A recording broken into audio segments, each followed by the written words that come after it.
Looking back. If we shadows have offended, think but this, and all is mended, that you but slumbered here, while these visions did appear. William Shakespeare, A Midsummer's Night Dream. It is July 2009, and now we see that it is over, and all revealed, and is a stark reality. Having slumbered for 40 years, those long-abandoned artifacts lying silent on the moon landing sites are now seen in detail. NASA have used the Lunar Reconnaissance Orbiter to take high-resolution photographs of the Apollo landing sites.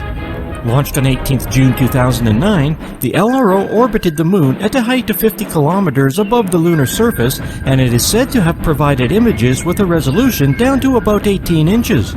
For a short time in 2011, they brought the LRO down to a mere 25 kilometers above the lunar surface to specifically photograph the Apollo landing sites in greater detail. NASA have published the LRO photographs of the Apollo 12, 14, and 17 landing sites, and in these photographs, NASA have identified the location of the artifacts they left on the Moon, plus the footprint trails left by the astronauts, and the tire tracks left by the lunar rover used on Apollo 17. Everything we expect to see is there, albeit in somewhat grainy black and white, but according to NASA, they are there nonetheless. So now we can see that it was all true, man did walk on the Moon, so no more questions and no more hoax stories from the skeptics. I am feeling somewhat embarrassed now that I have wasted your valuable time, as I could have told you this at the very beginning. Our believers can only but rejoice their glee and watch our skeptics scurry away hanging their heads in undoubted shame. Amy Title from Vintage Space happily reports the good news. Our staunch believer Astrobrant 2 also has a contribution with his proof of the moon landings. More believers are waiting in line to jubilate at this new evidence. Gone to Plaid can now show us stereoscopic views of the landing sites. Finally, here we have Bruce RFID, who quite convincingly matches the LRO photos to the panoramas. I could go on and on showing the glee of the believers. As I said, there is a veritable queue, including believer DataCube, who presents his evidence that the moon landings were definitely not fake. In this video, he asserts that both the Indian Trajan and the Chinese satellite Chang'e 2 took photographs of the Apollo landing sites, but presents no evidence for this assertion. I have been totally unable to find any reference to this, so I am extremely doubtful of its verdict. Let us end the celebrations with this offering from astronaut Neil Armstrong himself, as he narrates his own landing on the Moon with Apollo 11. In fact, this is a very slick video. So happily I can put down my pen and go tend my long-neglected garden. At last, this must be the end of the saga, and you dear viewers can move on to better things. You may naturally be pondering, if all was revealed in 2009, then why did I even start to write this video series in 2018? We now have total proof that the Apollo moon landings were true, so it is all over, as we say, done and dusted. Or is it? Like everything in this long-running and seemingly never-ending tale, it may not finally close the book on this subject. Not so fast, appeal the skeptics. They contend that there is something rather strange about these LRO photographs, and all may not be as described by NASA. So let us pause a while before we head for the hills and listen to what our skeptics have to say. Finally, just some background on why it has taken so long to view the Apollo landing sites. The Apollo missions took place between 1969 and 1972, so you may well wonder, why have we not been able to see the landing sites before 2009? We seem to have telescopes that are able to peer far out into deep space and produce wonderfully detailed images of far-off galaxies. We also have the Hubble Space Telescope. Surely that could have been focused on the moon and photographed the landing sites. Well, apparently not, as Amy Title has just taken the trouble to explain. In order to get some idea of the scale of what we are looking for, we can use the telescope of amateur astronomer Marco Alt as he zooms and zooms and zooms into the Apollo 11 landing site. You can see that it is the proverbial needle in the haystack, quite a tiny area, with even tinier artifacts to resolve. So we needed to wait until NASA launched the LRO in 2009 in order to resolve the detail of the landing sites. What does skeptic Jera White think of this new photography? Well, quite honestly, not much, as he explains. Jera looks at the GOI reconnaissance satellite, which resides at an altitude of 681 kilometers above the Earth and has virtually the same resolution as the camera used on the LRO. The GOI produced detailed images from a height 12 times higher than that of the LRO, and it can clearly resolve quite small objects such as cars and even people. So Jera maintains that there is something suspicious about the LRO photographs given the disappointing level of resolution. We may also consider that Google Earth makes use of the satellite named QuickBird, which makes a polar orbit every 90 minutes at a height of between 250 and 300 miles. This provides a resolution in which each pixel covers an area on the ground about 1 square foot, which allows you, for example, to clearly see a car, a person, or even a dog. So we may well ask, why does the LRO cameras produce such poor resolution and barely distinguishable photographs? Our skeptics are keen to point out that without the large annotations placed on the photography used by NASA, then they would struggle to understand what they are looking at. In August 2010, NASA announced that the LRO would dip from its usual 50 kilometers to only 25 kilometers altitude above the Apollo landing sites to provide more detailed high-resolution images. Finally, we hope to get the detail in the photographs that we expected in the beginning. Jera White shows his disappointment with the supposed better resolution images in that the 25-kilometer photographs are barely undistinguishable from those previously taken at 50 kilometers, and we still need to take NASA's word for what we are seeing.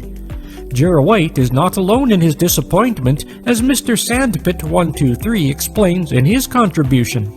As we might expect, our skeptic Hunchbacked also has his own view on the LRO photographs and likewise is not all convinced. He compares the detail of the satellite photographs with the photographs taken on the moon's surface during the Apollo missions.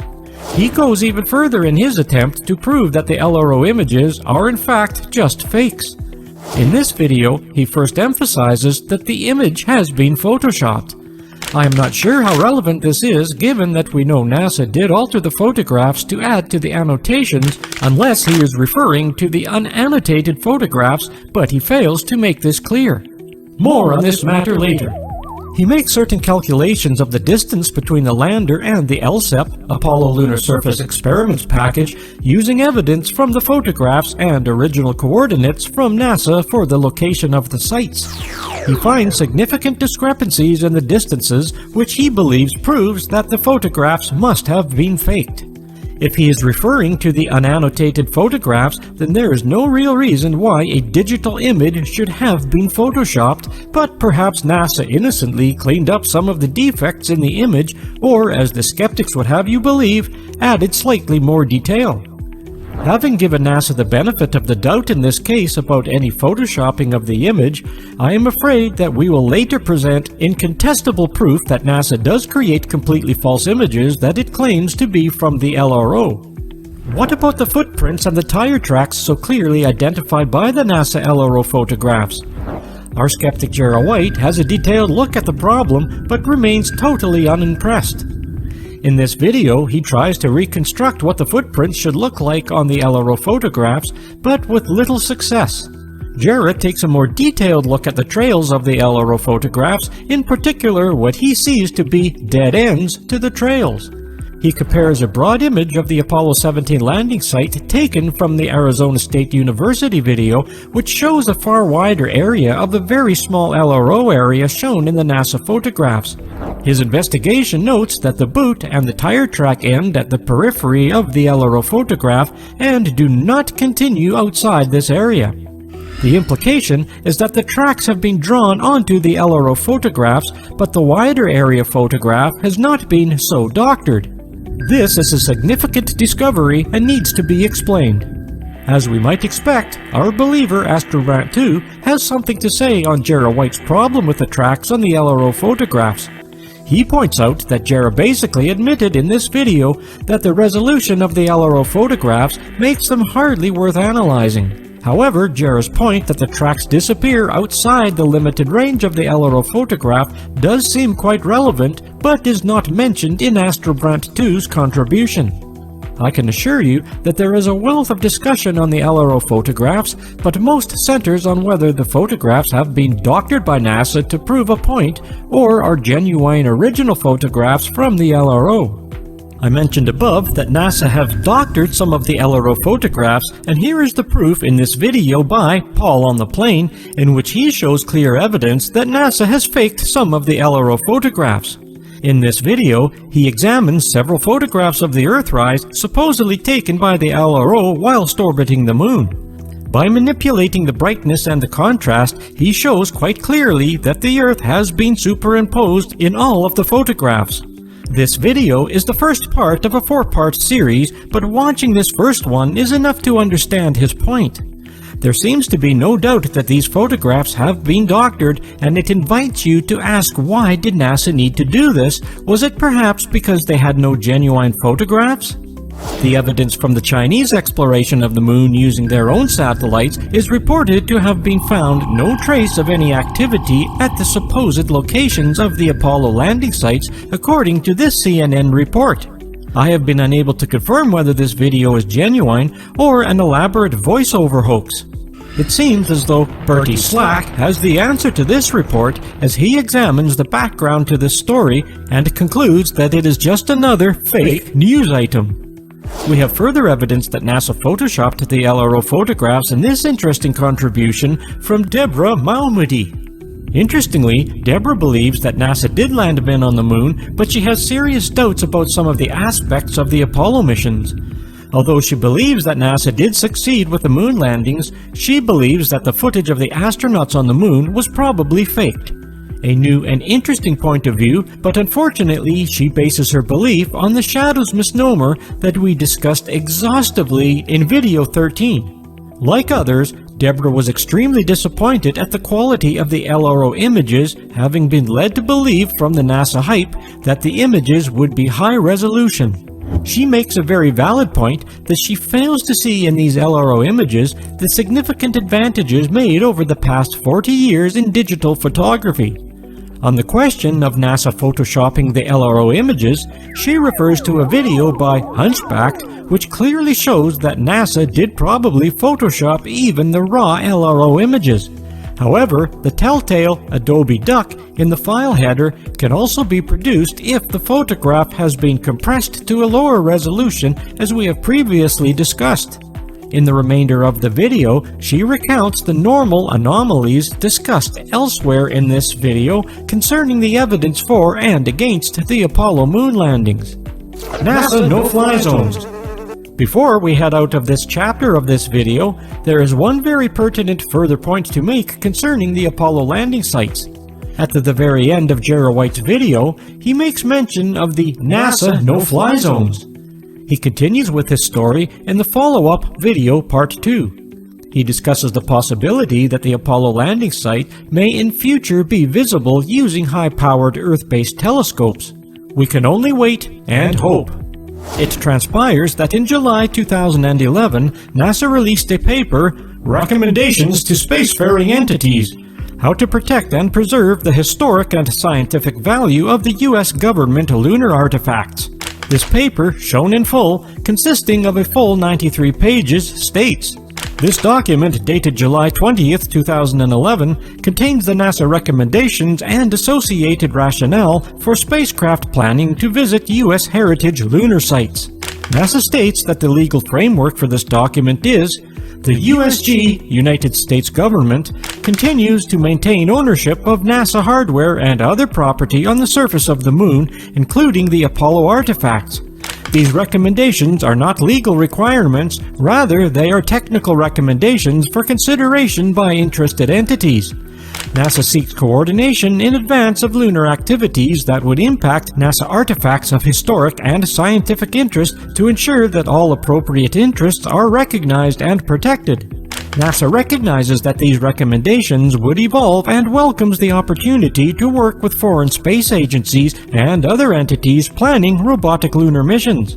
The paper outlines specific areas, including approach paths, which would not be violated as they contain historical artifacts. It contains guidelines to protect Apollo 11 and 17 landing sites, listing them as off-limits, and includes close proximity limits to ground travel and no-fly zones to avoid spraying rocket exhaust or dust onto aging but historical equipment. Robert Kelso, NASA's Director of Lunar Commercial Services at Johnson Space Center in Houston, has taken a hard look at future revisits to the Apollo sites and how to protect U.S. government artifacts on the Moon. Kelso has carved out a set of guidelines intended to safeguard the historic and scientific value of more than 36 heritage sites on the lunar surface. This was reported on the YouTube channel Sky News, which sets out the main concerns that NASA have for preservation of the Apollo moon landing sites. A greater urgency for guidelines has been sparked by the Google Lunar X Prizes offer of US $20 million to any private team that lands a robotic rover on the moon's surface. An additional US $4 million has been offered for any team that snaps pictures of artifacts near or at the Apollo landing sites. For Kelso, a key question is, as the small commercial landers make preparations for possible visits to these historic sites, how do we protect these culturally significant sites from the damage so that we can inspect them historically and scientifically? The recommendations listed by NASA are intended to apply to U.S. government artifacts on the lunar surface, such as 1. Apollo lunar surface landing and rover hardware, 2. Unmanned lunar surface landing sites, example, Surveyor robot landing sites, and impact sites such as those of the NASA Ranger spacecraft, as well as the Lunar Crater Observation and Sensing Satellite, LC-ROSS, that slammed into the Moon in October 2009. 3. U.S. government experiments left on the lunar surface, tools, equipment, and miscellaneous moonwalk gear, and 4. Specific indicators of U.S. human-robotic lunar lander presence, including footprints and lunar rover tracks. Beth O'Leary, an anthropology professor at New Mexico State University, said that the NASA guidelines create a series of keep-out zones and boundaries around the historic artifacts and historic features at all Apollo landing sites. Apollo 11 and 17 are acknowledged as having special historical and cultural significance, she said. Those two locales are treated as unique by prohibiting any visits to parts of these sites, and all future visiting vehicles would remain beyond the artifact boundaries of each entire site. This provides a robust zone of protection around these two sites. For me, the NASA document represents a giant leap for lunar historic preservation. NASA references its ownership of its lunar hardware and the need for protecting what it calls witness plates, or lunar assets, those significant artifacts it created in the past that are now on the Moon. This is a critical first step, and many more have to follow, but for the first time, NASA formally recognizes the heritage value of Apollo 11 and other extraordinary lunar sites. Importantly, it recognizes that future missions can disturb or change the earlier lunar landing sites in ways that scientific and historical information can be lost. Also, some of the other sites are still active and continue to provide data, such as Apollo retroreflectors used to measure the distance between Earth and Moon via laser ranging. NASA takes pains to explain that it is only doing this to protect astronauts' discarded food and feces. The argument itself is specious. The real purpose of the no-fly zones, alleged by some skeptics, is to dissuade upcoming lunar missions by other countries, including Japan, India, and China, from spilling the beans on what is really up there. It is somewhat unbelievable to comprehend how the United States, with absolutely no space fleet, can impose no-fly zones on the Moon. But let's assume for a moment that they could impose their will. Why would they? The key question is, are they trying to keep something secret? The U.S. government claims that NASA's recommendations for no-fly zones are for preserving and protecting Apollo missions' historical sites and artifacts.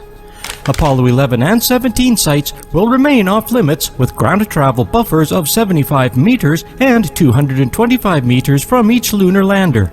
When I first encountered this news of no-fly zones, I searched for what I imagined would be a numerous protest from our merry bunch of skeptics claiming that NASA had something to hide, but surprisingly there is almost nothing except the contribution by Jera White. I did find this contribution from Luvian, who questions the timing of the announcement given that there had already been several previous moon-exploring satellites from China and India. There is one more comment on the NASA no-fly zones from Jera White, who notes that, so far, the only orbiting satellites capable of resolving detailed images was NASA's LRO. He mentions that the company, Astrobotic Technology, which is a US private company, had plans in 2011 to launch a moon rover using the SpaceX launch vehicle, but as yet, nothing has materialized. Perhaps it is no coincidence that shortly after the Astrobotic Technology announcement that NASA implemented its directive for no-fly zones. Deja vu, Orion.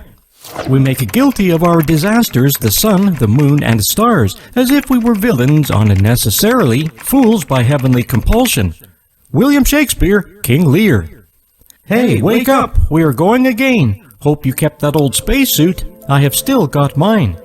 So, don on your helmets, we are off, not to the moon this time, but believe it or not, to Mars.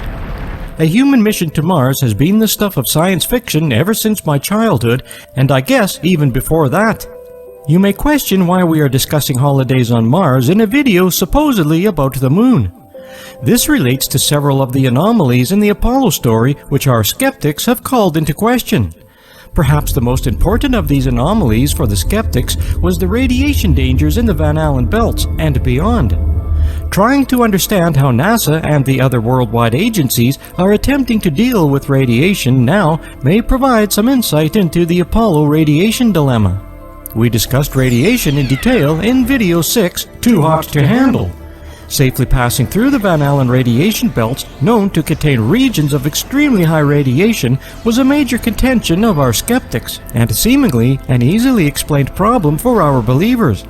Our skeptics voiced concerns about the shielding of the spacecraft from radiation by what was in effect a few layers of kitchen foil and the protection of the astronauts in their suits on the moon from harmful cosmic particles. The only people to ever cross this possibly potentially dangerous radiation region of space were the Apollo astronauts on their journey to the moon between 1969 and 1972. That was 50 years ago. All of the astronauts have remained safely within inner Earth orbit, well protected by the Earth's paternal magnetosphere.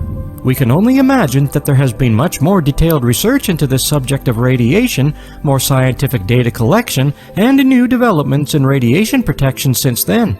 So it seems pertinent that we look at what NASA are now saying about this problem in connection with their newly proposed manned space ventures outside of inner Earth orbit. This may not necessarily answer our skeptics' dilemma, but perhaps help to understand it better. Project Orion. NASA has now embarked on a new series of space missions code-named Project Orion for interplanetary space exploration. It is intended that Orion will carry astronauts into deep space and then, fingers crossed, will return them safely home to Earth.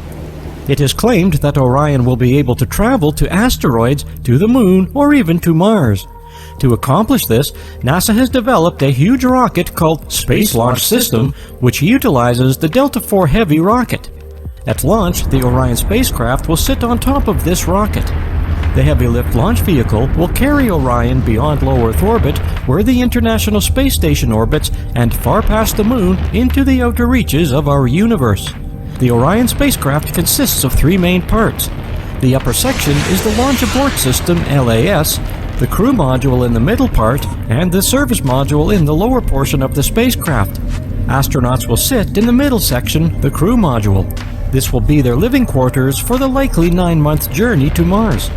If an emergency occurs during launch, or in the climb into orbit, the LAS would activate in milliseconds. It would propel the crew module away from the rocket, hopefully to safety. The LAS looks like a communications tower situated on top of the crew module. Beneath the crew module is the service module. It holds the power and propulsion systems. The solar array panels on the service module will absorb sunlight to create electricity. This solar power will allow the spacecraft to remain in orbit for a few months at a time. A more detailed look at the Orion spacecraft is shown in this video above, and the detailed view of the actual Orion space capsule is also shown in this video from Lockheed Martin. When you view these videos, there is not much to mention of the hazards of radiation on passing through the Van Allen belts and into deep space.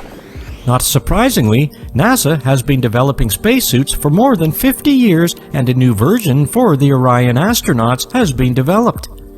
Again, a little said about radiation apart from the spacesuit must protect against radiation, but they provide no detail of how this will be accomplished.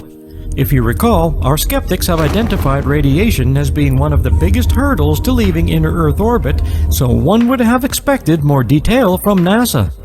It is proposed, for reasons not explained, that the new spacesuit will also be internet connected. What next? Do we have internet on Mars already while I am still struggling to get a decent connection here on terra firma? Following several years of development, the SLS using the Delta IV Heavy rocket, Orion has now successfully tested and proved to perform as expected. NASA has also produced a slick video, Orion Trial by Fire, to introduce Orion, which is narrated by NASA engineer Kelly Smith. Now again starts the controversy for our skeptics. In this video, Kelly Smith narrates the journey on Orion and makes the statement, "As we get further away from Earth, we'll pass through the Van Allen belts, an area of dangerous radiation. Radiation like this could harm the guidance systems, onboard computers, or other electronics on Orion. Naturally, we have to pass through this danger zone twice, once up and once back. But Orion has protection. Shielding will be put to the test as the vehicle cuts through the waves of radiation. Sensors aboard will record radiation levels for scientists to study. We must solve these challenges before we send people through this region of space. For this flight, it's time to head home." It is that last sentence which has our skeptics up in arms again. Remember, one of the most repeatedly voiced reasons for doubting the moon landings was the impossibility of safely passing through the Van Allen radiation belts. This video by Hallelujah Girl is typical of many of the skeptics. She makes the point that back in 1969, we sent the Apollo astronauts through the Van Allen radiation belts with apparently no significant shielding, and they were fine, no reported problems. You may also recall that astronaut Alan Bean didn't even know that he had passed through this area of dangerous radiation. Apparently, according to NASA, the astronauts received a minimal dose of radiation for the whole moon missions, which were only equivalent to 2 CT body scans. We have quite a few other videos from the skeptics in this same vein, and it is a logical question, why can't they use similar technology that was used in 1969, which apparently proved so successful? This argument by the skeptics that NASA has done it already, so why doubts now is challenged by believer Greater Sapien. I have watched this video several times and I still do not follow what he is trying to say. I am not the only one with a problem understanding the logic of this video, as the skeptic Richard Lionheart explains. Finally, we have some quantitative information on radiation by believer Curious Droid. He explains in his usual clear and informed manner how dangerous a mission to Mars might be for the astronauts, and he makes a very valid point that robotic missions could in fact be more useful than manned missions. Quantitative figures were obtained from the Radiation Assessment Detector instrument, which was on board the Mars Curiosity rover launched in November 2011. The measurements from the Mars Curiosity rover indicate that deep space radiation levels may vary from 100 times to 1,000 times the levels we experience here on Earth for an unshielded occupant. The variation in these levels is explained by the rise and fall of solar activity. Curious Droid points out that the latest research shows that plastics are better at shielding from radiation than the aluminum that was used on Apollo, and this has been incorporated into the design of the Orion and the SpaceX Dragon 2 spacecrafts. In summary, using the data from the Mars Curiosity rover radiation assessment detector, the calculated radiation risk of a return journey to Mars is equivalent to 50 full-body CT scans, or 30 times the yearly allowance for the UK Department of Environment radiation worker. So, how dangerous is a CT scan? Well, scientists say that a full-body CT scan packs a megadose of radiation equivalent to about 500 times that of a conventional X-ray. So on this basis, astronauts would return from Mars having had the equivalent of 25,000 X-rays over, say, a 2-year period, which is more than a shocking 34 X-rays a day, and that doesn't include whatever time they stay on Mars. The skeptics helpfully point out that you may recognize them as the guys with the blue glow. The important fact to remember is that radiation is cumulative in that it builds up in the body. If the exposure happens faster than the body can repair itself, then you face serious problems. I have not been able to determine what 34 X-rays a day means in terms of astronaut survival, but it does not sound altogether too healthy. The problem is that nobody is telling us what the figures are, or perhaps nobody in the space race really knows. If that is the case, then they should not be so eager to send astronauts above inner Earth orbit until they are fully conversant with the likely risks.